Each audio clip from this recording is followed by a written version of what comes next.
long day, right? Y'all are here. We're going to have a little bit of fun, and then we'll get you guys out of here. I know you guys have been sitting around learning a lot today. So before we get into my presentation, hopefully I'm not too loud for them, I want you to just take a breath because we're going to organize everything that you learned today. You're going to be able to, in 20 minutes from now, know where everything that you learned fits in your business. And that's a big challenge for a lot of people. A lot of times we're building a real estate business by throwing spaghetti at the wall. And whatever sticks, then we throw more spaghetti. And whatever sticks, we throw more spaghetti. I was having a conversation with some of the leadership last night, and one of the things I said is too often right now, we're snorkeling on information and we're not scuba diving on it. Elena is in YouTube. She is working that channel. She's not just doing it a little bit. She's going all the way to the bottom. And we don't do that enough in real estate. So as a coach, somewhere between 99.4 and 99.6 of every single one of my clients has asked me about time management. Every single one. And so I went on this dive to figure out time management. We've been doing this a long time. Real estate hasn't really changed all that much. How we communicate has changed. The mediums that we're communicating in hasn't changed. The words aren't changing. People still want a house. They want to get to closing. So why are we still having these problems? Why haven't we figured it out for each other as a group? So I went in this deep dive to solve time management. And as the thing says, I pulled on the string and the whole sweater came with it. You ever have one of those sweaters and you're like, oh, I'll just pull this little bit of string off, and next thing you know, the arm's gone? Okay? That's what happened with time management. And I realized we cannot have a conversation about solving time management until we have a conversation about solving follow-up. Follow-up is going to take you 60% of your week if you don't have a system. We do a brilliant job in this industry of telling you up front you are in business for yourself. You go get a real estate license, you're in business for yourself. First day at your new company, you're in business for yourself. But we also do a really great job of patterning you to make you think that you're a W-2. You want to do something? Go ask your broker. Well, I'm thinking about getting business like this. Go ask your broker. Can I take listings for 5%? Go ask your broker. Go ask your sales coach. Go ask your mentor. We treat you like you're a W-2. I met a young man earlier today. I became a team leader and I was studying recruiting. I was doing role plays on recruiting. I had a coach that worked with me on recruiting when he was a sophomore in high school. That guy walks in the office, he's got no chance against me. I'm recruiting him. Why? Because I studied it. It's not necessarily right for him, but I was good at my job. We don't have real conversations with people when you come into the industry and say, you are in business for yourself, period. So I'm going to say it as black and white as I possibly can. You are in business for yourself. And if that's not serious enough, you're in business for yourself, punk. Right? Everything that comes out of Clint Eastwood's mouth is serious. You can't look at that face and be like, I can't take that guy seriously. He says something, you're like, yes, sir. You're in business for yourself. Every business, if we're going to treat you like a business, then we need to start with the basics. And I can prove to you, and I will prove to you in the next 5 minutes, that there is a huge segment of our realtor population that does not get this. Every business has 3 key peaks that a lead is going to cross on their way to becoming a satisfied client. Every business. It doesn't matter what you're selling. iPhones, cars, real estate, it doesn't matter. Okay, key peak number 1 is the moment that someone becomes aware of your business. All right, so I know the Johnsons down the street.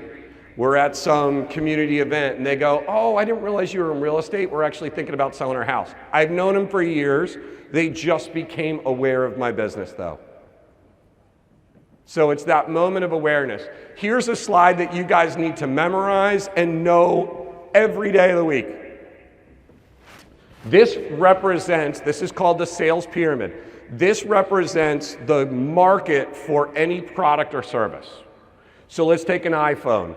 I just bought an iPhone, so now I'm in the 60% problem not aware. Okay, I have a new iPhone. I'm not thinking about getting an iPhone. I probably won't think about getting another iPhone for another 2 years. 2 years from now, my battery starts going down. I have to charge it in the middle of the day. So what do? I become 20% problem aware. And then I'm problem aware long enough, it's a burr under my saddle long enough that I start gathering some information. Oh, I wonder when the new iPhone's coming out. I wonder what they're saying about the battery. I'm going to go look at reviews. And then I'm going to get into 3% buying now. Every single one of you, this goes for your database. This goes for growing your team. It goes for attraction. It goes for everything. 60% of the people that you are talking about do not give a damn or don't need your service. They don't care. You got 1,000 people in your database, 600 of them have no use for you right now. It doesn't mean you shouldn't be following up with them, but you've got to understand 60% of them, it's going right over their head. You're not even on their radar. They don't care. So those people, our follow-up systems are all about raising awareness, making people problem aware. Why? Because once people become problem aware, they start taking action. See, I could be in that 60% category for 10 years. In a span of 3 weeks, go from 60% not aware to 3% buying. I'm happy in my house, I'm happy in my house, happy in my house. All of a sudden, my wife comes home and she's like, oh my gosh, I just saw this thing. We should go buy a rental property.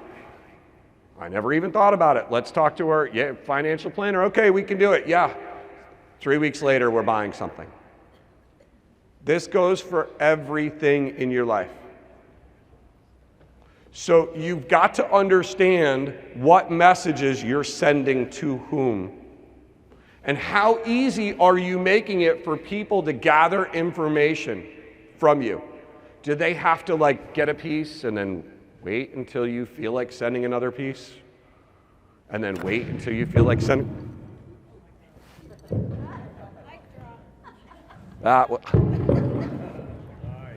Seriously, mic drop. I mean, come on, you can't get better than that right there. You're working with a professional here. Key peak number 2, they have got to take action. They've got to do something forward. And this is where maybe you've coached with someone around boundaries and standards in your business. You want to make sure that this is a line in the sand you will not cross. Maybe if this is buyers, I will not put you in the car until you're pre-approved. Period. Are you going to market somebody's house for free, or are you going to wait until you have a listing presentation? It's KPI number 2, key peak number 2. And then key peak number 3, this is the big one. It is the moment that they experience the value of your service. The moment that they experience the value of your service. So the success of your business and any business is determined by the amount of people they get to KPI 3 and how quickly. Your business success relies on you getting as many people to KPI 3 as quickly as possible. Let me show you what this looks like as, punk. So let me show you what this looks like as a real estate agent. You've got to remember, the moment that they experience it, it's not when you experience it, it's when they experience it. So as a real estate agent, there we go. They see your sign down the road. They just became aware of your business. They went to an open house. They just became aware of your business. They clicked on a funnel. They just became aware of your business. They saw a post on Facebook. They just became aware of your business. Hey, we'd love to meet. conversations. All right, I'm coming over Wednesday night. Sign the listing agreement, KPI number 2. Closing is why you are being hired. In case anybody missed that, closing is why you're being hired. I hire a real estate agent to get me to closing, period. I don't do it because of their really delicious cookies at the open house. I don't do it because I know somebody. I want to get to closing. That's why I hired you. And here's how I'll prove to you that we've lost sight of this in the real estate industry. We're still having damn conversations about price reductions. If you knew it was your job to get them to closing, why the hell would you take a listing overpriced? Your job is to get them to closing as quickly as possible. Next time somebody gives you an overpriced listing, you say, thank you so much, I can't get you to closing at that number. And that's my job. Period. Get them to closing. We have a lot of people that just get people to the listing agreement. Hey, I'm just going to get them and then I'll figure it out. Most real estate business clinics out there focus on getting listings. Listing is important on the way to closing. Are you guys getting this at this point? This is such a missed opportunity if we would just teach people at the end of the day, your job is to get them to closing, period. You want to change your business? Measure your KPIs daily. How many people do you know became aware of your business today? Write it down. How many people took action? They signed a listing agreement, buyer agency agreement. Write it down. How many people closed today? Write it down every single day for 90 days. Take the average, that's your benchmark. That's where you start. You focus on this for 90 days, it will change your business. And by the way, this works for everything. So I've heard that some people are looking to grow their teams and attract people onto their teams. Here's the problem. People become aware maybe there's a different opportunity at another company. So they move other companies and that's where it stops. What people don't understand is recruiting, or that's what I used to do with another company. That is a different business model. As real estate agents, you actually have it pretty lucky. We know what KPI 3 is. Other companies, when they start, they have to figure it out first. So people move companies. They didn't get the value of why they wanted to come to that company, and so they left. They moved to a new team, and they didn't get the value of why they came to that team and left. Number one, you better define it. You better say, hey, people come to this team because X, Y, and Z happens. Is that what you're looking for in life? If not, this is not the team for you. People are like, but then I don't have any leads. I'm like, and? When it comes to your business, when it comes to attraction, when it comes to anything, remember the statement, quality comes in quantity. Gene Frederick told me that one time. Quality comes in quantity. You probably don't have any great clients because you don't have enough leads. You're taking overpriced listings because you've only had one listing presentation in the last 60 days. I'm sorry, but I'm just going to say it true. Your job is to get people to closing. If you're going to get into growing your team and attracting, figure out what the KPI 3 is before you start getting out there.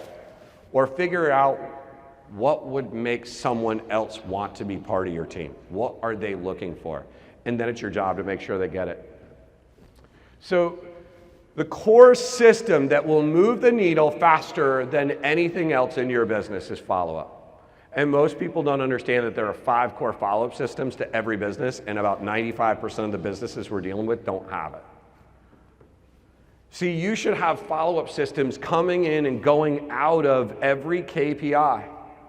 If it's your job to get somebody to closing as quickly as possible, we know that a system is going to get them there faster than you can manually. Why? Because life happens. So the car follow-up systems that every business needs, very first one is a new lead nurture. It has to start within 10 minutes. If you can start a new lead nurture within 10 minutes of somebody becoming a lead, you have a 400% increase chance of picking up that business. It should be 10 to 15 days, and it should be no more than about 21 days. Everything about that new lead nurture is designed to get people to your calendar. That's it. Period. Is to get them to your calendar. The pre-appointment nurture immediately shows them that you're serious. They book an appointment with you, they get a text, hey, thank you, John, for booking an appointment. I'm really looking forward to seeing you. Number one, you're expressing gratitude towards your clients. And I could do in an hour just on that alone of how powerful that is. People in here get ghosted on. Everybody get ghosted on? Yeah, on occasion. Ghosts stop happening when I put a pre-appointment nurture in place for my business. I would get maybe 20 to 30% down to now I get maybe 1 out of 30 or 40 appointments might ghost on me. But they're more likely going to reschedule because I've got the systems in place. This is also a great, look, we're going into the tech world. Imagine what happens if Mitch books an appointment on my calendar and then he goes out to do some Facebook post and all of a sudden he's shown an ad, Cynthia's talking about how great it was to work with me. What's he thinking? Oh my God, I just booked a call with that guy and now I'm watching a testimonial. It's called retargeting. Amazon's doing it. Why can't you? Post-purchase. Actually, I think I jumped too far. Yeah, so the post-appointment. Oh my God. Seriously, when you get done with the appointment, here's what happens next. Just start there. What percentage of people out there are S and C? A lot. And if I tell an S, here's what's going to happen next, how much are they going to like me? A lot. This is where you can implement all the things that Cynthia teaches in your communications to talk to people the way they want to be talked to. Post-purchase, how many of you 100% of the time after a closing have stuff that go out in the first 45 days? Okay, that's awesome. About 10% of the room that's left. You should have 4 to 6 touches. The sixth touch or the fourth touch, the last touch in that should be 45 days out because that is the optimal time to express gratitude and get referrals. It's 45 days. You do it too soon, you already have the relationship, you don't need it. It needs to be 45 days out. I know that your clients mean more to you than just a paycheck, but you know what? They don't, because you don't have systems in place that are following up with them. Your actions have told them you appreciate the money. Have a nice life. I'm just being real about this. Your long-term nurture. 2 touches to infinity and beyond. Somebody dies in my database, they're still getting damn emails from me. Because I've actually heard of too many opportunities where somebody went in and was cleaning out the inbox for a loved one that passed away and was like, hey, we need to sell their house now, and I saw your email. Thank you so much for reaching out. 2 touches to infinity and beyond. Holiday campaigns, all that other stuff you could do on top of it. You should have 2 emails that go out forever. And what we do is we just run them over and over and over and over. So here's what we did, and here's what I'm kind of offering up to you guys.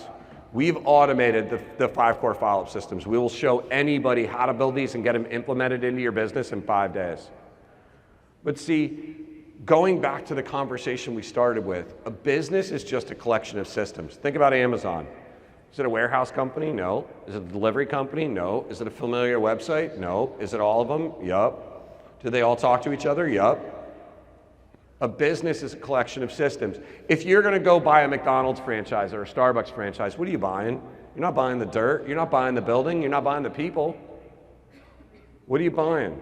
You're buying the book that says, put the fries in for 2 minutes and 36 seconds at 375 degrees. You're getting all the systems. That's what you're buying. We're not doing enough to build systems in your business, you build them and you never stop building them. I've been in this industry for 24 years. I can't even tell you some of the horror stories of people just having really major life challenges and having no systems in place. By the way, you want to track somebody in your business? How cool would it be if you could just give them your system? Hey, I've already laid out this whole thing. Here you go. This gets built so fast. So what we teach people is when you're building a system, especially for follow-ups, you pick the number one area of your business. So let's just say it's listings. I'm going to build from KPI 1 to KPI 3. I'm going to build all of my follow-up systems. Once I get to KPI 3, I'm going to build all my other systems backwards. Why? Because I've already built one. All I've got to do is tweak and duplicate. Right? I have, let's say, a letter that goes to sellers. We're under contract. Here's all the things you need to do. Well, it's not going to take me that long to write the exact same one for buyers. It's just a tweak. So you build systems from KPI 1 to KPI 3, and from then on, you build backwards. So, guys, when you're starting to do anything, ask yourself first, what is my KPI 3 in this? What is the value? What's the value that somebody is going to get? You're in business for yourself. You can build that business any way you want to. Was this something that you guys would want to do again? Question, if we had this event again, who here could bring a guest next time? Could we double the room? If you all have one guest, could we double the room next time? There you go. There's the challenge. We're going to double the room. All right, y'all. Thank you so much. I appreciate it. You guys have a great day.